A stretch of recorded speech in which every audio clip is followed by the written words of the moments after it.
We want to be there for every member of the Westchester community that needs our help. People depend on us to be that rock and that stability in their lives. And we can only do that if we have the support of our entire community. There are so many clients that have had such hard lives and have worked so hard. Having a substance use issue or a mental health issue or a co-occurring disorder is not a consequence of a personal failing. Everybody's trying their best, and they really do need kind, compassionate care.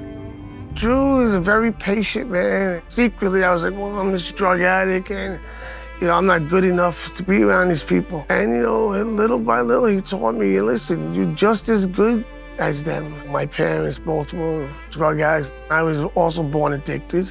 And I had a vicious heroin problem. I was young, 15. First time I did it. We'll spend the next 20, 25 years in and out of jail. I did bad all these years, and then yes, I turned it around and started being a better person. WJCS taught me how to love myself. If you're 25 and under, your brain chemistry can change just by using substances. You can develop a mental health challenge even if you weren't on track to. Those conversations with young people, with their loved ones, can change everything from the beginning. My son was a junior in high school when COVID hit. He was very much struggling with anxiety that we hadn't even known was there. He had cannabis use disorder, and we didn't know about that either. There's no manual for good parenting, and when things get tough and you feel like you're in crisis mode, it can be a bit overwhelming and you don't even know what the right thing to do or say is. Craft is designed for anyone who has a loved one who has a substance use problem. That program brought a lot of strategies for how to communicate better with our son. There's nothing you want more than to have a good relationship with your child. Somebody comes for mental health services, but they're hungry or they're homeless or they don't have a job. We have employment specialists and we have care managers and we have peers, people with lived experience in addition to the therapy. So it wraps services around people to really help them heal in a comprehensive and holistic way. You're given tools to survive in society, and you're getting the support that you need to transform your life. I was able to get a voice so I could more speak out against the abuse that I was facing. I got the help I needed. First, I got a counselor, and then I was set up with a psychiatrist, and someone helped me find a job. Just being able to see how far both of them have come, it feeds my soul just as much as they say that we feed theirs. Even as a staff person, as a person who has her own very complicated mental health journey, I have never seen people care as much for the clients. Every day, they're saving people's lives. I reached a point where I was sick and tired of the person I was becoming. I dealt with, and just intrusive thoughts that were taking over me, and, just like, I had to deal with self-harm a lot. Therapy actually benefited me a lot. It's helped my family. They've seen the person I became. As I became the first person in my family to go to college, I don't think I would have ever been to college without the help of WJCS. We save our society so much money by helping people heal from trauma who otherwise might have ended up incarcerated or in the hospital or in residential facilities. When you work with somebody who has gotten the message that they're not important, and when they've gotten that message so often, then it's hard for them to believe that they're important. I thought that I had just regular anxiety and that was my problem. Not only am I a survivor of childhood abuse, I have trauma of racial abuse, intergenerational abuse, gender abuse, because, I am gay. I had many different levels and layers of triggers and traumas that started when I was a kid and even into adulthood. My therapist was able to help me build that trust by getting to understand me, allow me to be me. I'm now a survivor versus a victim.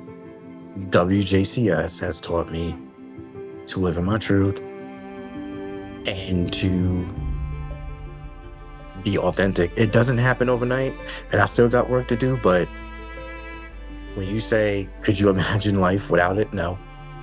When I was a child, I experienced a ton of trauma. Sexual abuse, physical abuse, emotional abuse. In high school, I actually dropped out. I was pregnant and I thought that was gonna be my life, working as a cashier, trying to take care of my baby. I was so depressed, I could not sleep. I was able to get help from my therapist and just have the support that I needed. My girls also have special needs and she was very supportive. She would give me advice for the girls and show me different resources that I had no idea existed to get them services that they needed.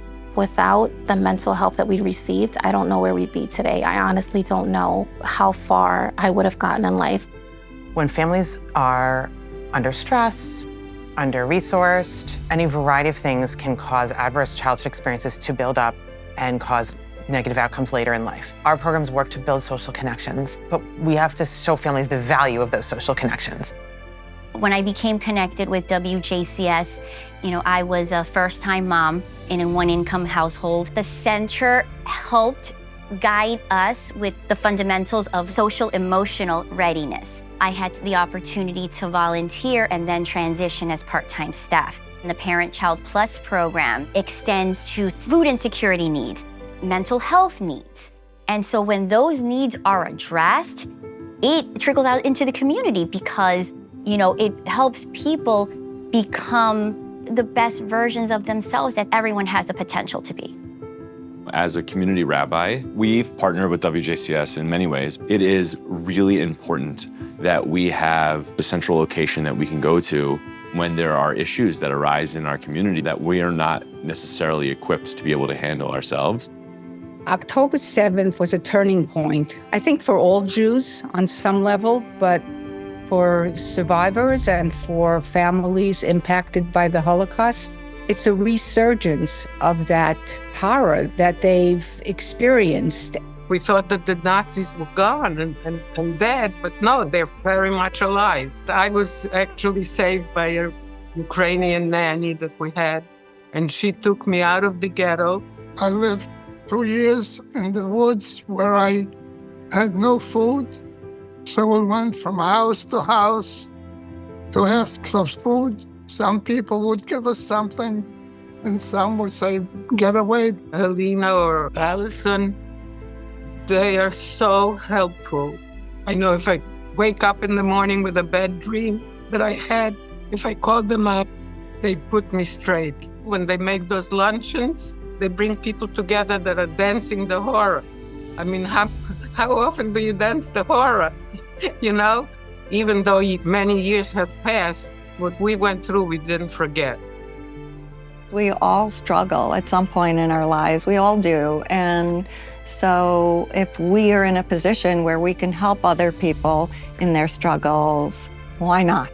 We would not be here without the generosity of our donors, of our volunteers, everybody who supports and believes in the work that we do. We have strung together every nickel and dime that we could find, but not a sufficient amount to really reflect the amount of time and effort that it takes our staff.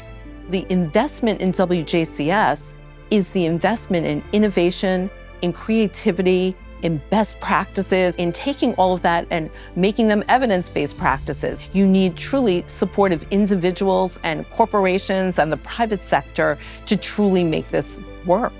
When you make that donation, you just never know the impact you can have on someone's life. Every dollar goes a long way in fighting a problem that plagues us to this day. With your help, we can expand our reach, expand our services, be in more places for more people to help more of our community lead better lives. That's the Jewish values. It's the great humanitarian values. And in a time when the world is looking very bleak, we want a way, an opportunity to express our humanity and get strength from that.